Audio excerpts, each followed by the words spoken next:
In my heart and mind, I always return to Atlantic Island Park.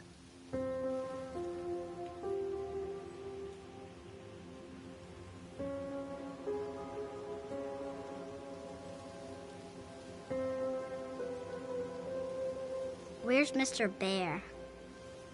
I haven't seen Mr. Bear, Callum.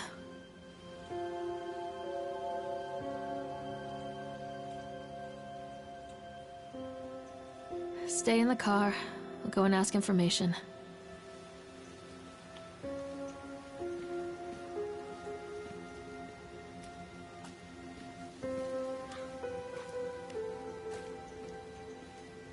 Attention, patrons. The park is now closed.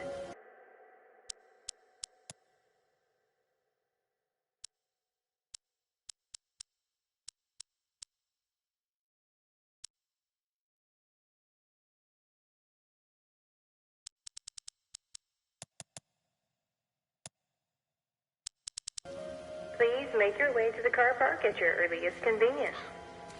Employees, prepare the park for shutdown.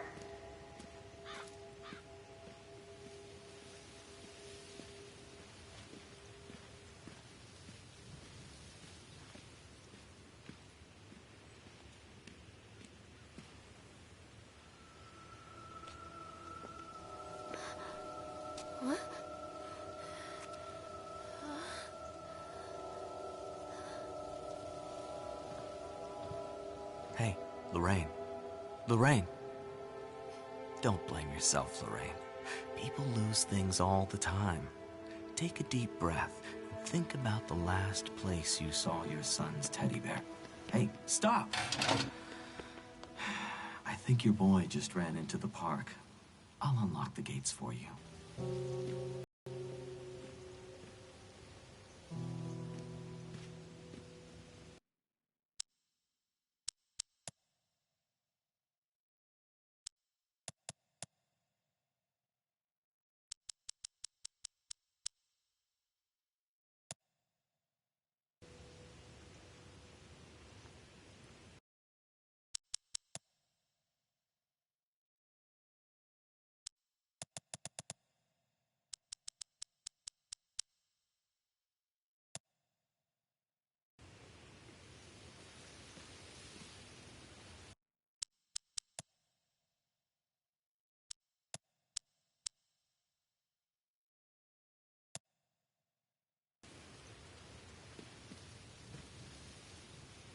Wait up there for Mommy, Callum.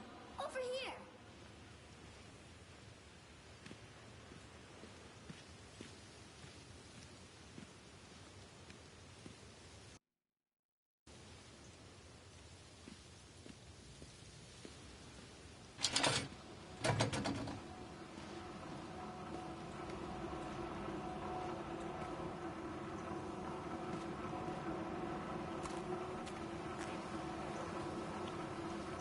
There's something special about the entrance to an amusement park.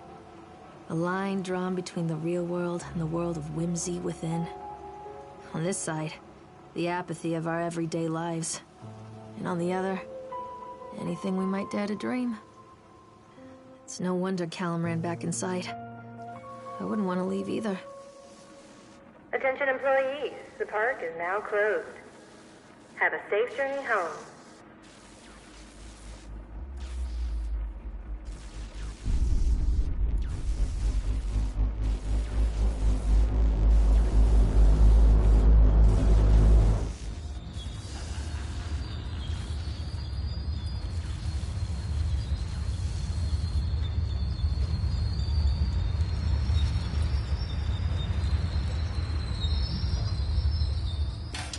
Oh God. The park. What happened here? You can't catch me.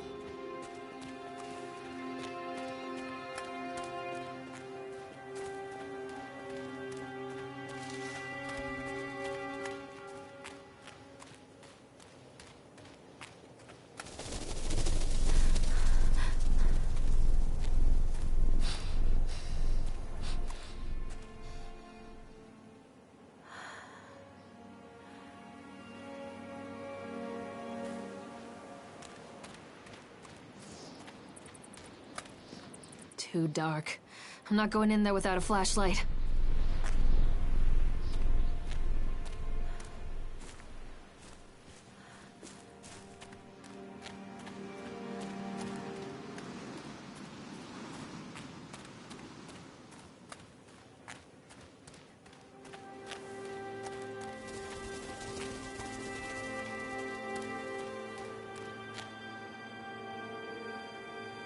I think this belongs to Callum.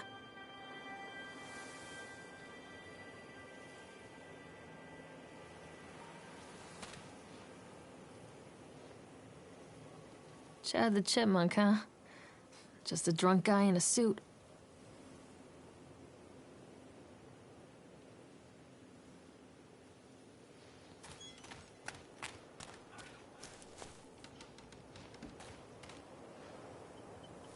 What is this about?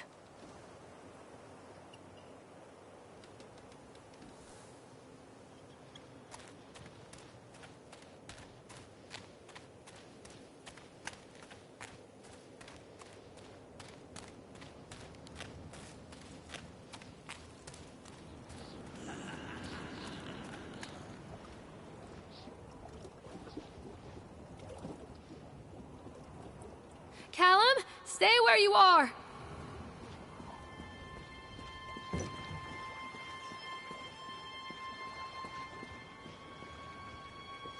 Come on, Mommy.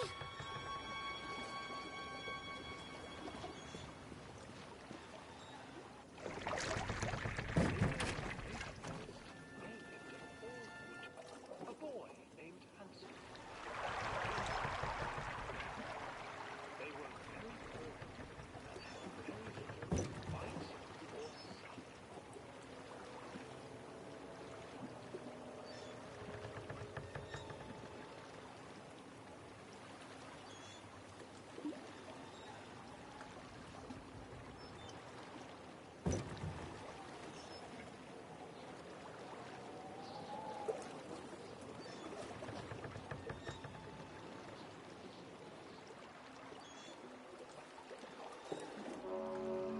Near a great forest, there lived a poor woodcutter, his wife and his 2 children. A boy named Hansel and a girl named Gretel. They were very poor and had very little to bite or sup.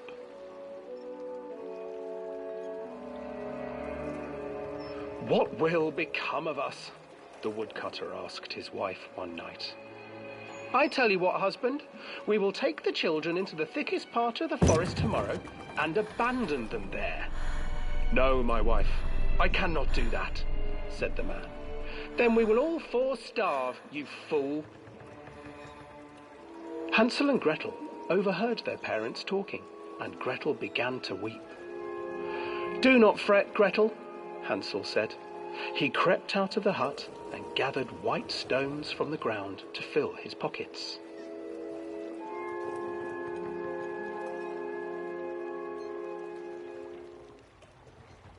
The next morning, the woodcutter leads the children into the forest. Before they leave, their mother gives them a slice of bread and warns them that they will get no more food that day. Clever Hansel leaves a trail of white stones behind them as they pass into the woods. When their father leaves them, the children wait a while, then follow the trail back to their parents' house. After receiving a thorough scolding from their parents for getting lost in the woods, the children are sent to bed without any supper. Hansel tried to sneak out and collect more white stones, but found that the door was locked. "Tomorrow I will take them into the woods myself," the wife told the woodcutter. In the morning, their mother gave them a slice of bread and led them deep into the forest once again.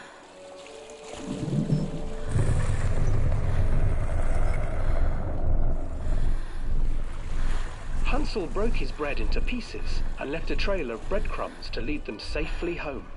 But hungry-eyed birds snatched up the breadcrumbs and his trail was destroyed.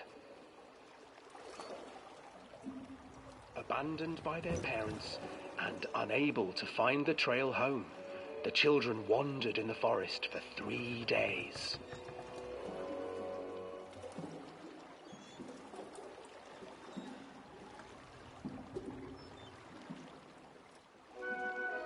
The children stumbled into a clearing with an exceedingly strange house. Its walls were made of gingerbread, and its windows were panes of clear sugar. Hansel, desperately hungry, ran forward and began to nibble on the walls.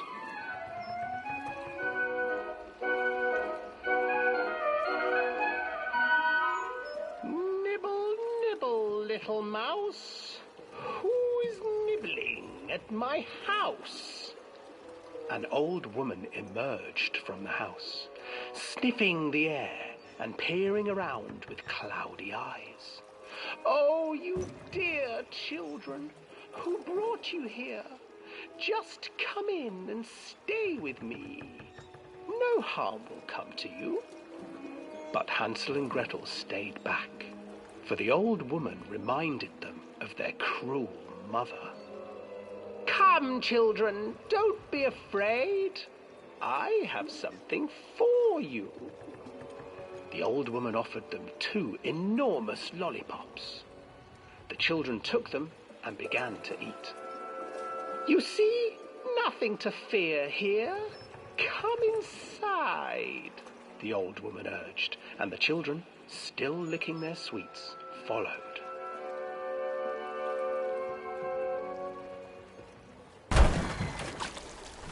Once inside the house, the old woman changed.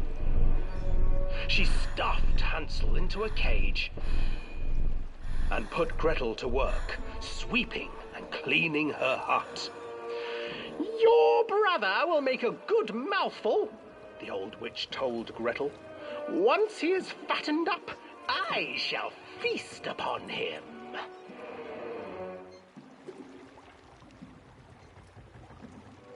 Time passed, and poor Hansel refused to eat, fearing the day that the witch would eat him. The witch, for her part, grew impatient. Today I will cook and eat your brother, Gretel. Climb inside and light the oven.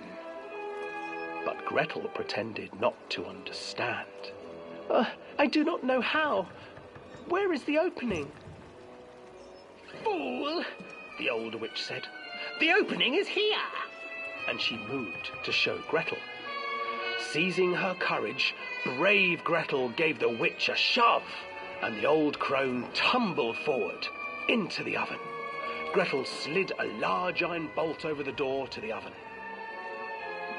Gretel freed her brother Hansel, and together they lit a fire beneath the oven.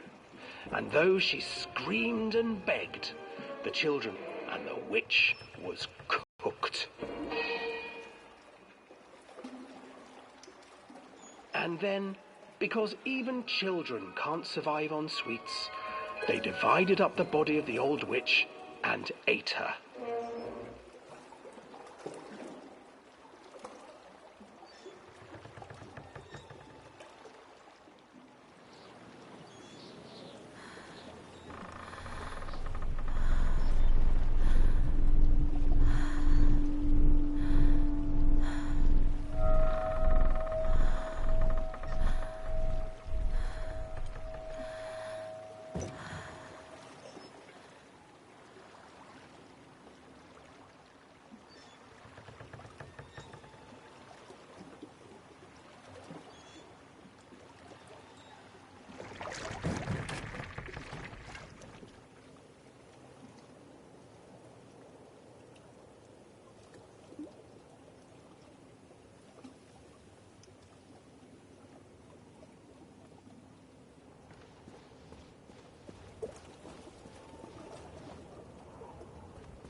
Hansel and Gretel.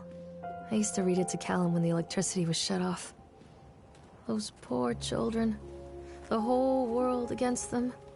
The forest, the birds, the old witch, even their own parents. I used to imagine that Callum and I were the kids in that story. Not mother and son, but brother and sister, hand in hand against the unkind world. We were always hungry, looking for our own house made of candy, looking for the sweetness that could take the pain away.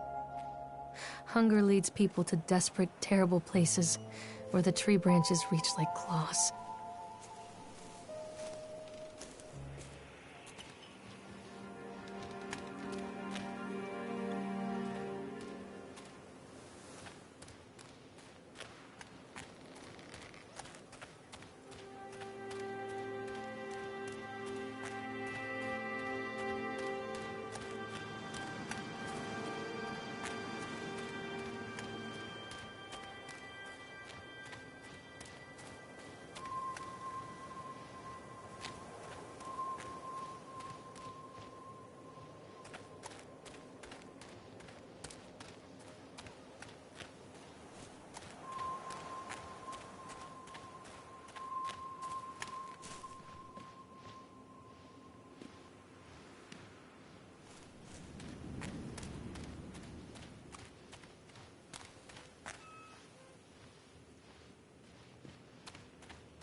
Where did you go?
Another accident. This place.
This old thing used to make the blood run to my head. Make me dizzy. The guy just snapped. Those poor kids.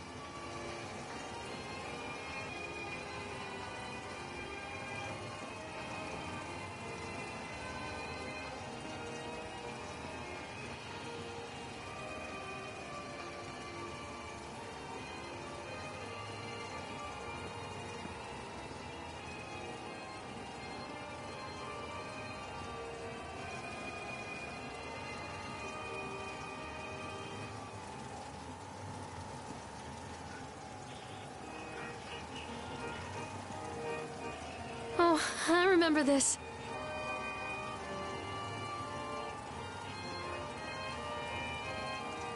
Treachery hides in thoughts. Treachery that lashes like a whip and scars our insides. The first time I saw Callum, my thoughts betrayed me. I looked down at this wrinkled, red, bawling thing and I thought, is that it? We build our world from expectations, and the world that I had built for Callum was no different. He was so real, so there, and so far from my expectations. And they shattered, and as they fell in pieces, that one treacherous thought became a new foundation. All of the love that we shared, all of the warmth and goodness that followed, built on a single, traitorous thought. I'm not playing anymore, Callum.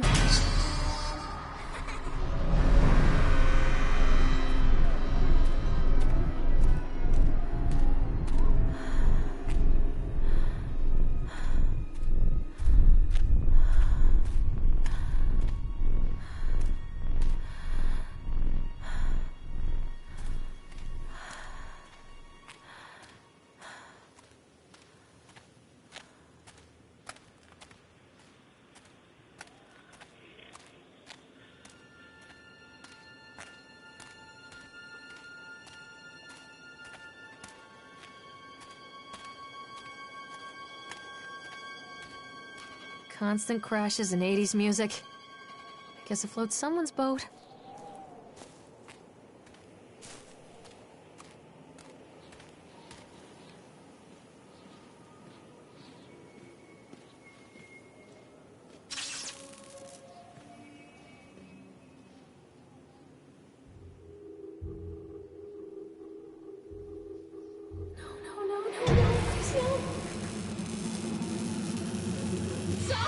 Stop, doctor! Stop it, please!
It's a matter of public record that I am a failure as a mother.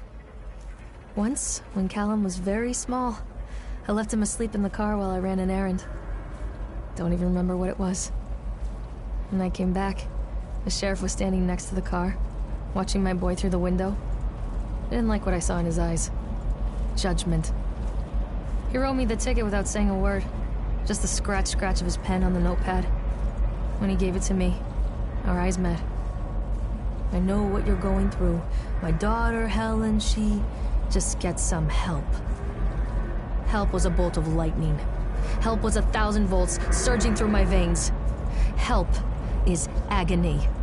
I'd rather die. I wanted to scream. I'd rather you pulled your gun and shot me. But instead my mouth said, "Yes, Sheriff."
People come into your life for a reason.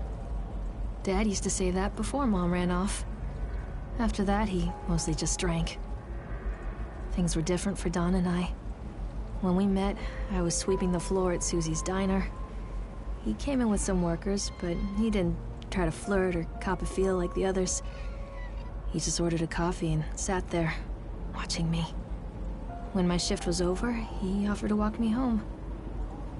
I don't know how to describe that walk. We talked and laughed and eventually kissed. It felt like love. It felt like a fairy tale. I can't tell you if Callum was made that night or one of the ones that followed, but I think it has to be that night. That one perfect night. Don and I moved in together, but then, well, he died. According to the supervisor, his safety harness failed when he was working on the top of the Ferris wheel. Don was there one moment, and then gone. Sometimes people leave your life for no reason. I was 3 months pregnant with Callum. Fairy tale fucking over.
A lot of people idolize their children.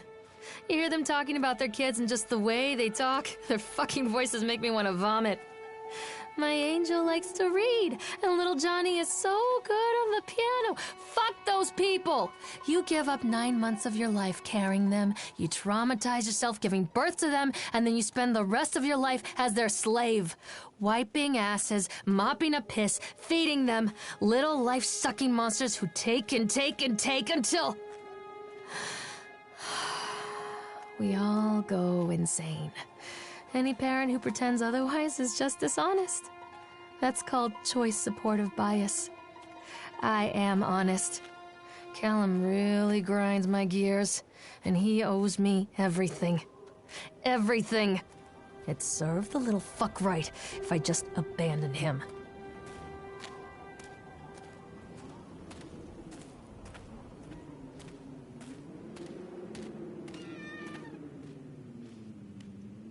I always wanted to ride this one. Never got around to do it before.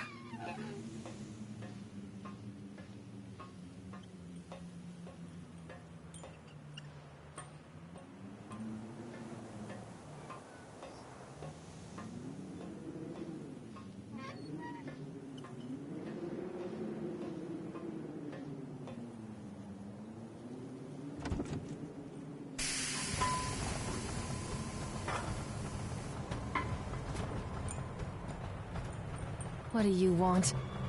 We need to talk about Callum. What do you mean? What have you done to him? That's insulting. You and your boy are everything that this place doesn't want. The antithesis of what we stand for. Where is Callum? The poor child. He tried so hard to do what he was taught. He even left you a trail of breadcrumbs. But the park is just so hungry. Tell me where my son is. The witch has him now. Has both of you. No happy ending here, I'm afraid. Just leave me alone. Fool. You always were.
The witch awaits.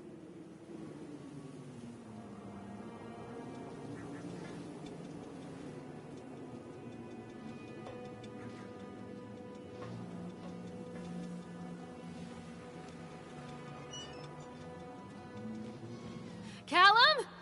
Callum! Callum has bruises on his arms, finger marks. Someone has been hurting him. I've asked him, demanded really, to know where he got the marks.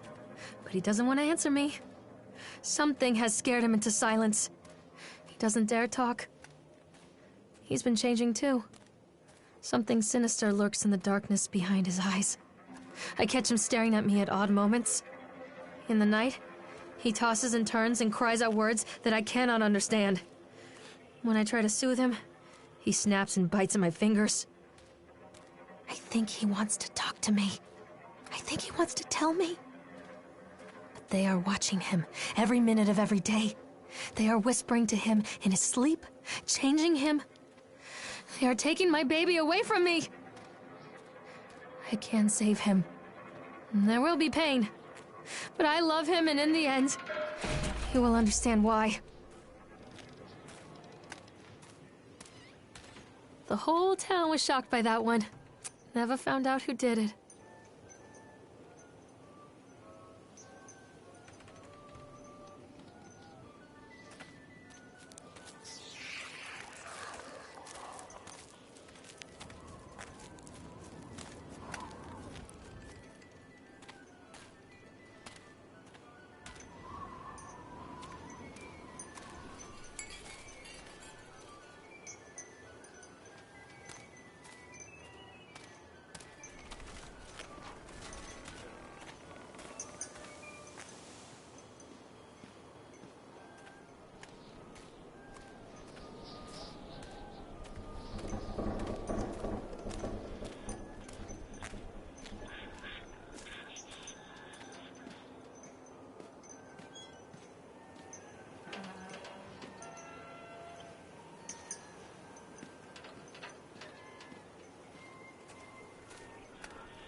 Bastard.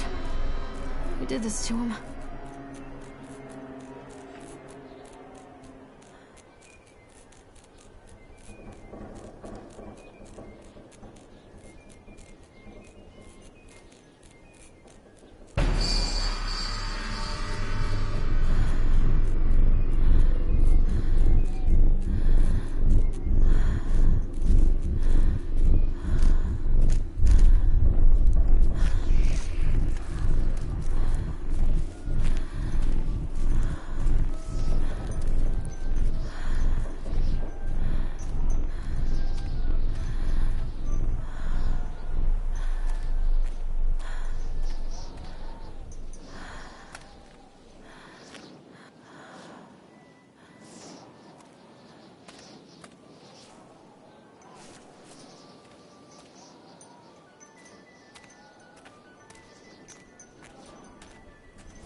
These are mine.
Don't touch me.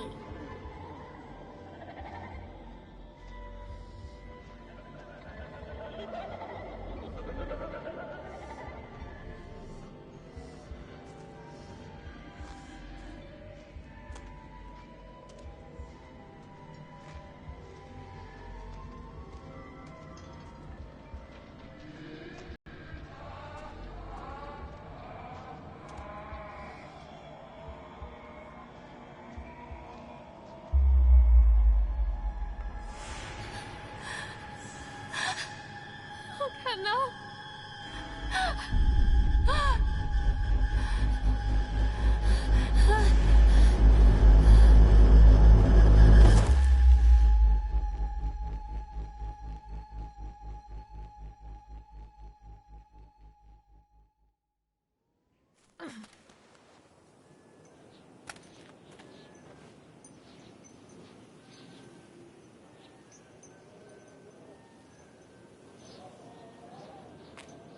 The park is a collage of contradictions all of its own.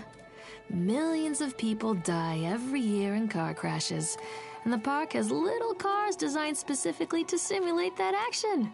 Hear the children scream with joy. In the sideshow alley, you can walk away with 15 cents worth of mass-produced Chinese teddy bears, while a grinning carny pockets your hard-earned $5. And what secrets lie beneath the sullen waters of the lake? The tears of jilted lovers, the soiled condoms of illicit affairs, the clotted blood of the lonely suicide. And the face of the witch looms over it all.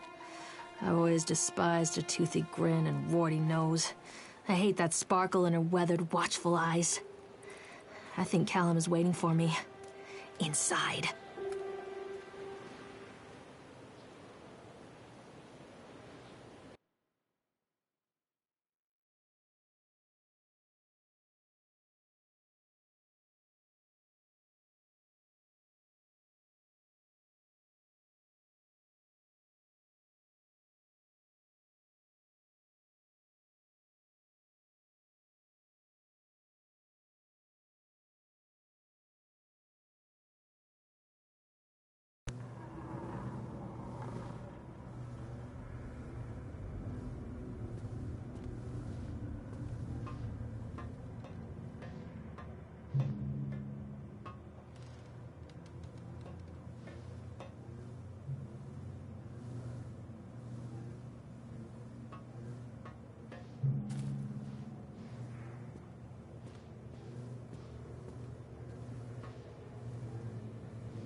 After they let me out, they gave me Callum back and sent me home with a handful of breadcrumbs. Home, bittersweet home. I barely recognized it. Where there had been color and light, there were shadows and regrets. Where there had been warmth, there was a bone-deep coldness that never went away. I tried my hardest to keep the ghosts at bay. Don, watching from the dusty corners while I tried to teach his son to read. My father, coldly assessing me and finding me lacking. I devoted myself to Callum and did the things that they told me. It will get better, they said. Every day will be a little better than the last. I'm in the woods now, lost and afraid. Things never got any better.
I'm a horrible mother.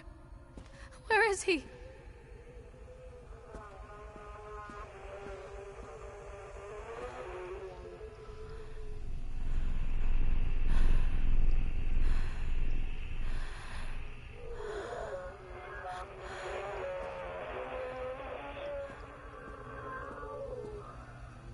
Don't go.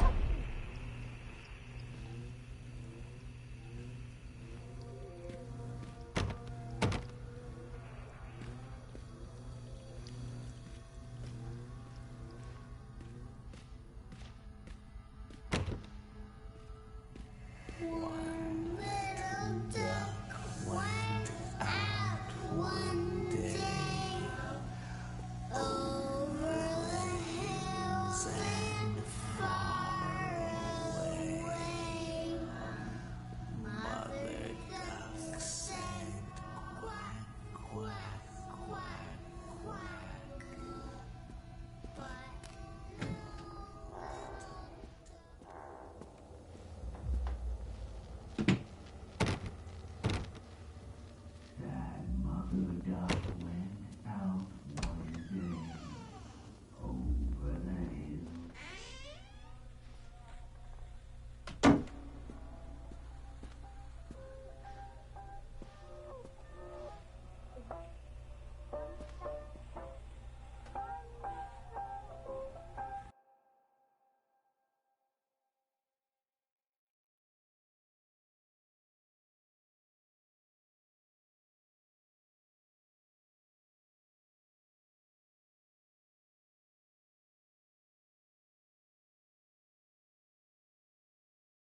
Stories are told again and again, and from their shape we build our understanding of the world. Two children are led into the woods. They are lost for a time, but then are captured by an old witch. A child goes missing in Atlantic Island Park. He wanders lost for a time before finding his way into the mouth of an old witch. In the oldest version of this story, the mother and the witch were the same person. I never wanted to be the witch, but I am, aren't I?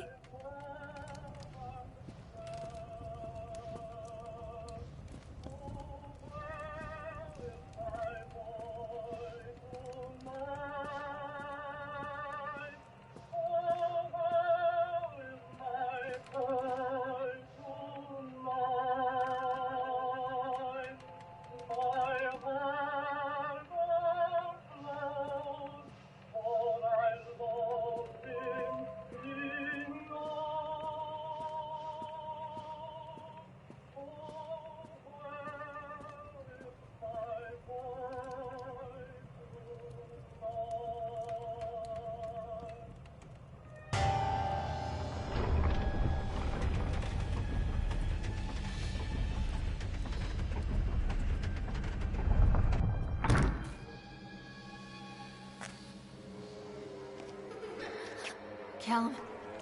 Callum!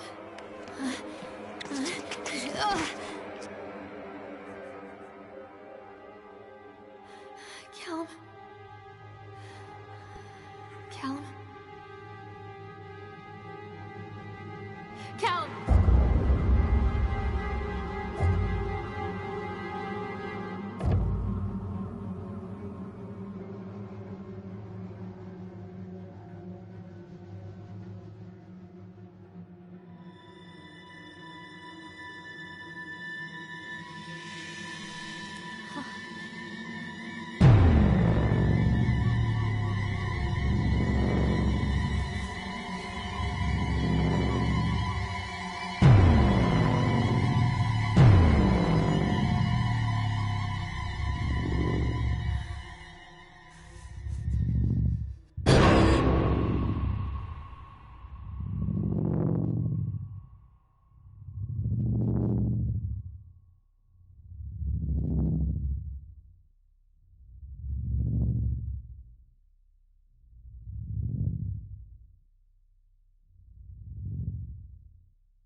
Hey, Lorraine.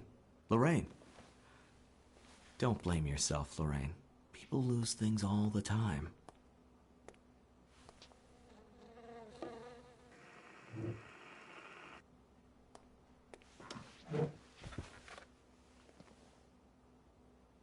Take a deep breath and think about the last place you saw your son.